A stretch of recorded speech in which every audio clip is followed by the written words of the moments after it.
नमस्कार, आप देख रहे हैं खबर उत्तर प्रदेश। मैं हूं आपके साथ तन्वी। खबरों का सिलसिला शुरू करेंगे, लेकिन उससे पहले नजर डालते हैं इस वक्त की हेडलाइंस पर। ठंड के मौसम में रामलला के दर्शन का समय बदला। राम जन्मभूमि प्रवेश द्वार से शाम 8:30 बजे तक ही दर्शन के लिए प्रवेश मिल सकेगा। उत्तर प्रदेश में दलित की हत्या व पेशाब मामले को लेकर गरमाई राजनीति। मायावती ने कहा, दलितों पर कब रुकेगा अत्याचार। लखनऊ में ब्रह्मोस मिसाइल के इंजीनियर आकाशदीप की मौत। 6 महीने पहले हुई थी शादी। 7 साल से मिसाइल मिशन में कर रहे थे काम। यूपी में नगर सीमा के स्कूलों में खत्म होगा शिक्षकों का संकट। 40 साल बाद हो सकेगी यहां पर शिक्षकों की तैनाती। बिजली विभाग की वर्टिकल व्यवस्था के खिलाफ आयोग में प्रस्ताव दाखिल। टोल फ्री नंबर 1912 की सेवाओं पर खड़े सवाल। राजधानी लखनऊ में आतिशबाजी के धुएं से फूली सांसें। एक दिन में 144 से 250 पहुंचा AQI। आप देख रहे हैं के न्यूज़, खबरों का सारथी। और चलिए अब रुक करते हैं खबरों का और शुरुआत करते हैं लखनऊ की खबर से। लखनऊ से खबर आपको बता रहे हैं, जहां डिजिटल अरेस्ट के नाम पर करीब 1 करोड़ का मामला आपको बता रहे हैं। लखनऊ से खबर आपको बता रहे हैं, जहां डिजिटल अरेस्ट के नाम पर करीब 1 करोड़ की धोखाधड़ी की गई है। कारोबारी से डिजिटल अरेस्ट के नाम पर करोड़ों की धोखाधड़ी। कारोबारी को डराकर ट्रांसफर कराए गए करोड़ों रुपए। लखनऊ से खबर आपको बता रहे हैं, जहां ठगों ने खुद को पुलिस ईडी अधिकारी बताकर ये धोखाधड़ी की है। साइबर क्राइम पुलिस ने एक आरोपी को गिरफ्तार किया। गिरफ्तार आरोपी की पहचान कमलेश कुमार के रूप में हुई है। तो आरोपी मिठाई घरों में सप्लाई करने का काम करता था। 2 महीने पहले गिरोह से जुड़कर ठगी में शामिल हुआ। तो पुलिस बाकी फरार आरोपियों की तलाश में जुटी हुई है। ये लखनऊ से खबर आपको बता रहे हैं, जहां फिलहाल पुलिस बाकी आरोपियों की तलाश में जुटी हुई है।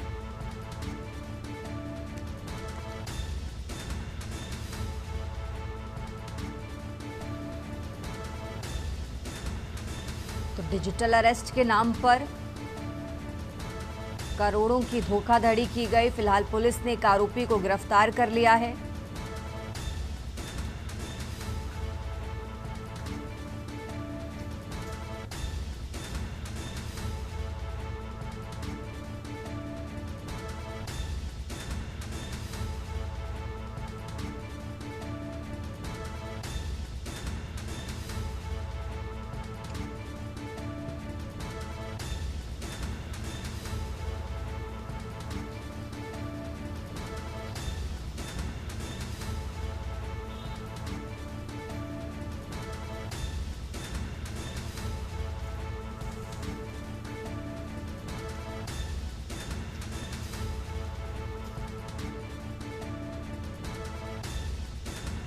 तो पुलिस बाकी फरार आरोपियों की तलाश में जुटी हुई है। लखनऊ से खबर आपको बता रहे हैं, जहां डिजिटल अरेस्ट के नाम पर करीब 1 करोड़ की ठगी की गई।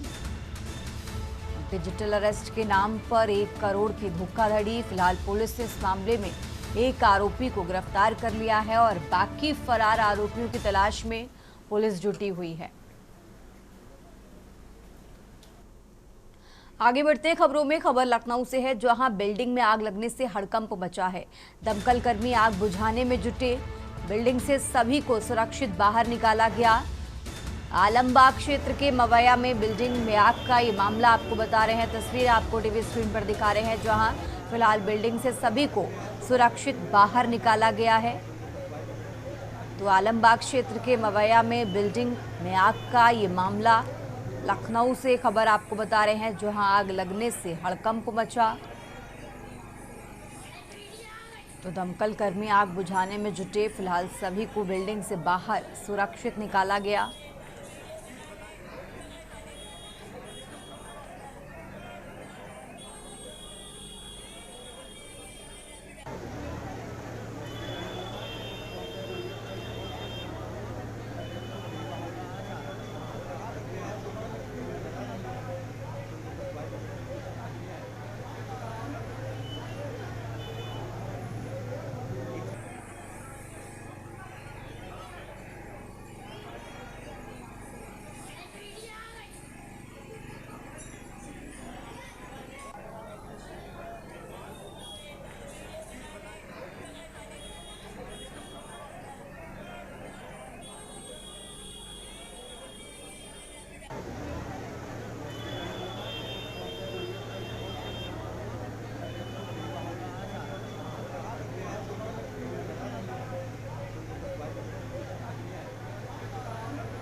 आगे बढ़ते खबरों में, नोएडा की सड़कों पर दिवाली की रात उस वक्त सनसनी फैल गई जब आधा दर्जन लग्जरी गाड़ियों में सवार करीब 1 दर्जन नकाबपोश दबंग युवकों ने जमकर उत्पात मचाया। अग्गापुर इलाके में मारपीट और एक युवती से अभद्रता के बाद आरोपियों ने 4 कारों में सवार होकर उसका पीछा किया। सेक्टर 51 स्थित एक होटल के सामने युवती की तरफ अश्लील इशारे और गाली गलौज करते हुए दबंगों का वीडियो अब सोशल मीडिया पर वायरल हो रहा है। ये वीडियो खुद पीड़ित युवती और उसके बॉयफ्रेंड ने बनाकर अपनी आपबीती साझा की है। थाना सेक्टर 49 में आरोपियों के खिलाफ एफआईआर दर्ज कर ली गई है। पुलिस ने वीडियो के आधार पर फिलहाल जांच शुरू कर दी है। ये जो नवीन हमारा तो डंडा करके मुझे नीचे दिखा रहा था, कहता आती हूँ, पीछा कर रहे हैं ना कोई ना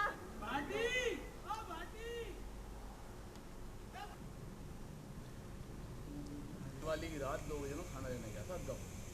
मेरे पीछे एक लड़का बैठा था गाड़ी में, मेरा दोस्त ही था। उसके साथ कोई पुराना मतभेद था इनका, प्रिंस बैसोया, मोहित बैसोया और नवीन अवाना का। इन्होंने क्या करा, गाड़ी घेरी। मैंने वहाँ से गाड़ी निकालने की कोशिश करी, इन्होंने गाड़ी नहीं निकलने दी। पीछे वाला लगे वो पीटना स्टार्ट करा डायरेक्ट, और साइड में मेरे गर्लफ्रेंड बैठी थी, उससे बदतमीजी करी बहुत ज़्यादा। तो हमने पुलिस को बुलाया, पुलिस वहीं आगे खड़ी थी हमारे। पुलिस ने बीच बचाव करते हुए दोनों को रुकवा के नॉर्मल लड़ाई छोड़ के दोनों को भिजवा दिया कि भाई तुम भी जाओ, तुम भी जाओ। हम वहाँ से निकले तो हमारे पीछे 4 गाड़ी लग गई। ठीक है भैया, क्रेटा, i20 और इनकी एक ट्रिवर थी और एक फॉर्च्यूनर थी। चारों गाड़ी ने सेक्टर 39 थाने तक मेरा पीछा करा। सेक्टर 39 थाने में मैंने गाड़ी रोकी, बाहर दरोगा साहब खड़े थे, उन्होंने एकदम लाइव देखा सब कुछ। फिर इन्हें गाड़ी घुमा के लाए, मेरे पे टक्कर मारने की कोशिश करी, खड़े आदमी को उड़ा दे। रुक करते अगली खबर का। बाराबंकी के लोनी कटरा थाना क्षेत्र में एक दिल दहला देने वाली दोहरी घटना ने इलाके को हिलाकर रख दिया है। इलियासपुर निवासी आदित्य वर्मा उर्फ शालू पर पहले दिन दहाड़े लाठी डंडों से हमला हुआ। फिर थाने जाते समय तेज रफ्तार बोलेरो ने उसे टक्कर मार दी। घायल अवस्था में अस्पताल ले जाया गया, जहां डॉक्टरों ने उसे मृत घोषित कर दिया। स्थानीय लोग इस घटना को सुनियोजित हत्या मान रहे हैं और पुलिस की लापरवाही पर सवाल उठा रहे हैं। पीड़ित पिता ने दोषियों को फांसी की सजा दिलाने की मांग की है। फिलहाल पुलिस ने 3 आरोपियों को हिरासत में लेकर जांच शुरू कर दी है।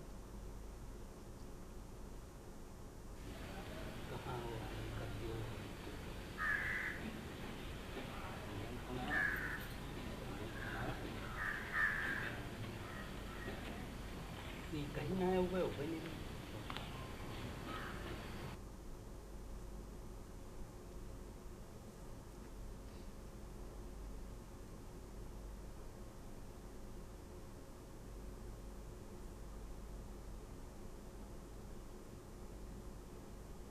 क्या घटना हुई है आज?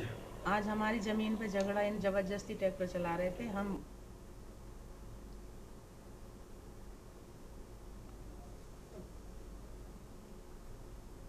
आगे बढ़ते खबरों में, बुलंदशहर के पहासू थाना क्षेत्र के खेड़ा गांव में जमीनी विवाद को लेकर दबंगों ने गरीब परिवार पर जमकर कहर बरपाया। आरोप है कि गांव के ही कुछ दबंगों ने लाठी डंडों, लोहे की रॉड और धारदार हथियार से हमला कर कई लोगों को गंभीर रूप से घायल कर दिया। इस घटना का वीडियो सोशल मीडिया पर वायरल हो रहा है, जिसमें हमलावरों को हथियारों के साथ गरीबों पर हमला करते देखा जा सकता है। मारपीट में एक बुजुर्ग महिला के 2 दांत टूट गए और कई लोग गंभीर रूप से घायल हुए हैं। पीड़ितों का आरोप है कि दबंग हल्का इंचार्ज की मिलीभगत से उनकी जमीन पर कब्जा करने की कोशिश की जा रही है। जब पीड़ित परिवार थाने पहुंचा तो उन्हें घंटों इंतजार के बाद बिना रिपोर्ट दर्ज किए ही भगा दिया गया। पीड़ित महिला ने पहासू थाना पुलिस और हल्का इंचार्ज पर गंभीर आरोप लगाए हैं, जिसमें दबंगों से मिलीभगत और पैसे मांगने की भी बात शामिल है। क्या घटना हुई है आज?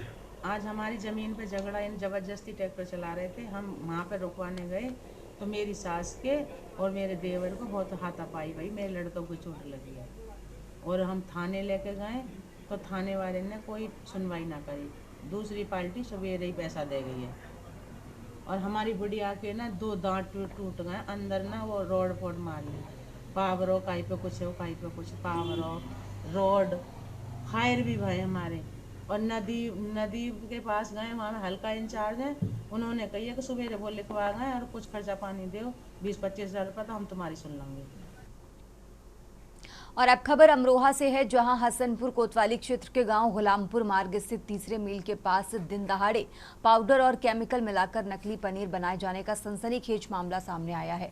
इसका एक वीडियो भी वायरल हो रहा है, जिसमें एक युवक खुलेआम सफेद पाउडर को पानी में घोलकर पनीर तैयार करता दिख रहा है।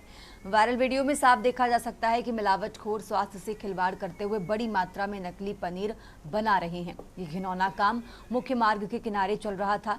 स्थानीय लोगों का आरोप है कि इतने बड़े पैमाने पर मिलावट का कारोबार चलने के बावजूद खाद्य विभाग को इसकी भनक तक नहीं लगी, जो विभाग की कार्यशैली पर कई गंभीर सवाल खड़े करता है।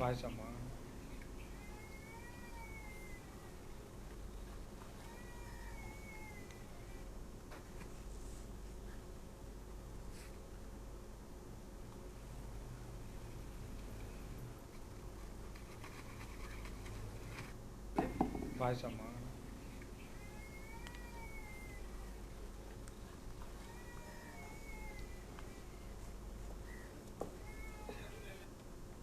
और अब खबर हरदोई से है, जहां संडीला में रोडवेज बस की सवारी को लेकर टैक्सी चालकों और रोडवेज कर्मियों के बीच मारपीट हो गई। घटना से नाराज रोडवेज कर्मचारियों ने बस अड्डे पर वाहनों को सड़क पर खड़ा करके आक्रोश जताया, जिससे यातायात बाधित हो गया। सूचना पर पहुंची पुलिस ने मौके पर स्थिति संभाली और दोनों पक्षों को शांत कराया। बताया जा रहा है कि संडीला में अवैध टैक्सी स्टैंड पर आए दिन विवाद और मारपीट की घटनाएं होती रहती हैं। चौराहे पर हुए इस ताजा विवाद का वीडियो अब वायरल हो रहा है। स्थानीय लोगों का आरोप है कि टैक्सी स्टैंड अवैध तरीके से संचालित हो रहा है, जिसके कारण लगातार तनाव रहता है।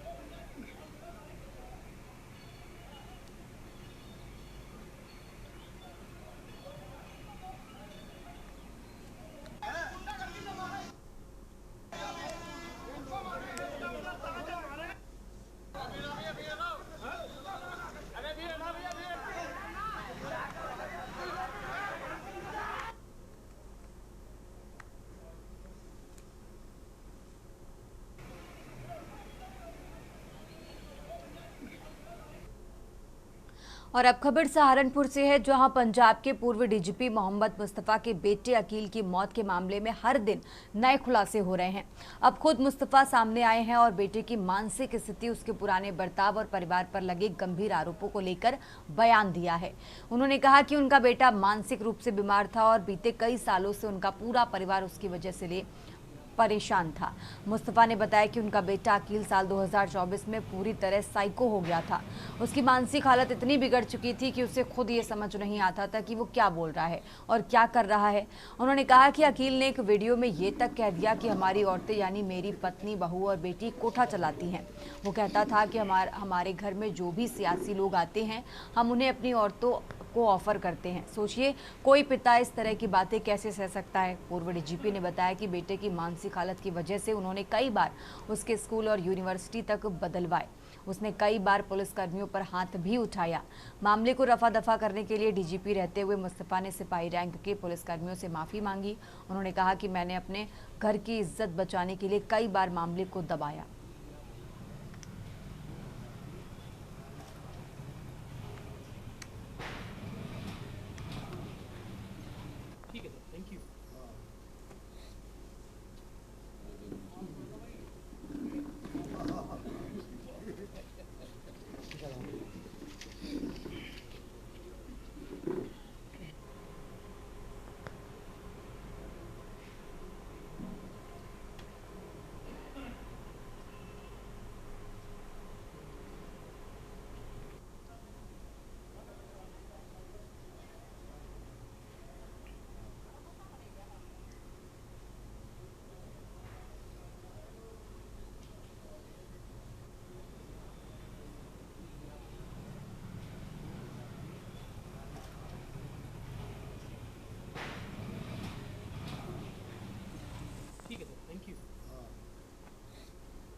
मैं सब चैनल्स को बता चुका हूँ, बार बार मेरा गला भी बैठने को है। ये सियासत हो रही, मेरे बच्चे की मौत पे सियासत हो रही। मेरा बच्चा पिछले 18 साल से वेलम स्कूल से जब वो निकला था, वहाँ से भी निकाला गया था उसे। वेलम स्कूल से भी बहुत सारे स्कूल चेंज किए, क्या क्या किए, कितने स्कूल मैंने बदलवाए उसके, चंडीगढ़ के बदलवाए, यूनिवर्सिटीज़ बदलवाई, कितने केसेस में उसने पुलिस वालों पे हाथ उठाए। मैं माफ़ी मांगी मैंने सिपाहियों से, मामला दबाया, अपने घर की इज्जत बचाई है। मेरे कमरे में उसने आग लगाई, मेरे घर में 2 बार पुलिस को रिपोर्ट भी किया, पंचकुला पुलिस को। पंजाब पुलिस में तो 50 बार मैंने उसको भेजा सेफ कस्टडी। हम पब्लिक लाइफ में बहुत सारी चीज़ें हमें छिपानी पड़ती हैं। अगर वो साइकोटिक हो गया था 2024 से, साइकोटिक को पता नहीं होता वो क्या बोल रहा है। आगे बढ़ते हैं खबरों में। संभल जनपद के थाना बनियाठेर क्षेत्र के ग्राम अहमदनगर थरेसा में 2 समुदायों के बीच पटाखे छोड़ने को लेकर विवाद हो गया। मामूली कहासुनी के बाद मामला अचानक बढ़ गया और दोनों पक्षों में ईंट पत्थर चलने लगे। देखते ही देखते स्थिति तनावपूर्ण बन गई। इस दौरान कुछ बच्चे और महिलाएं भी घायल हो गए। घटना की सूचना मिलते ही थाना पुलिस और आरपीएफ के जवान मौके पर पहुंचे और भीड़ को तितर-बितर कर हालात पर काबू पाया। गांव में किसी भी अप्रिय घटना को रोकने के लिए भारी पुलिस बल को तैनात कर दिया गया है।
और अब खबर नोएडा से है, जहां दीपावली त्योहार बीतने के बाद हवा खराब होने से लोगों की परेशानी बढ़ रही है।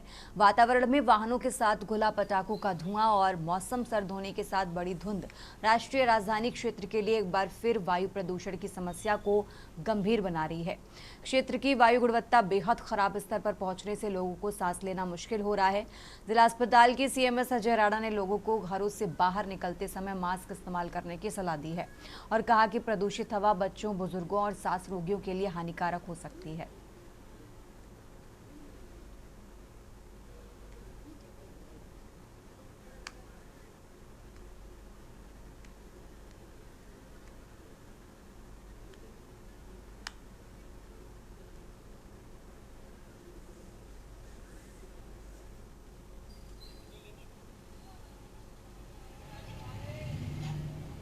दिवाली के बाद में एक अचानक से पोल्यूशन में बहुत वृद्धि हुई है और एनवायरनमेंट में बहुत ही जहरीली गैसें हैं, तो इससे कार्डियोवैस्कुलर और लंग डिजीज़ में बहुत वृद्धि हुई है। जिनको ऑलरेडी ये हैं वो अपना हॉस्पिटल में भी दिखाएं और अपने आप को प्रोटेक्ट करने के लिए आप इंडोर रहें।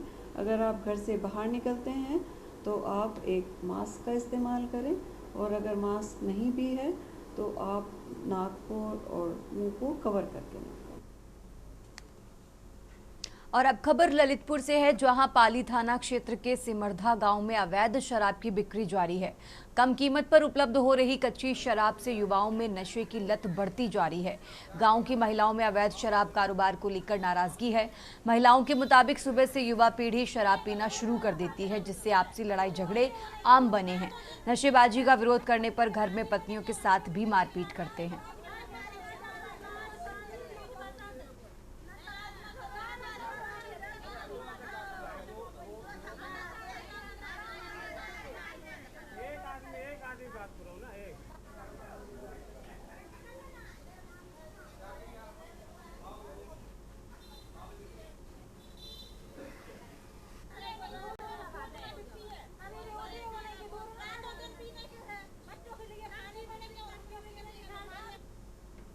खबर उत्तर प्रदेश में फिलहाल इतना ही। आप देखते रहिए के न्यूज इंडिया। गोल्डी मसाले लाए हैं फ्रेश लॉक टेक्नोलॉजी, जो रखे मसालों को हर समय फ्रेश। गोल्डी मसाले।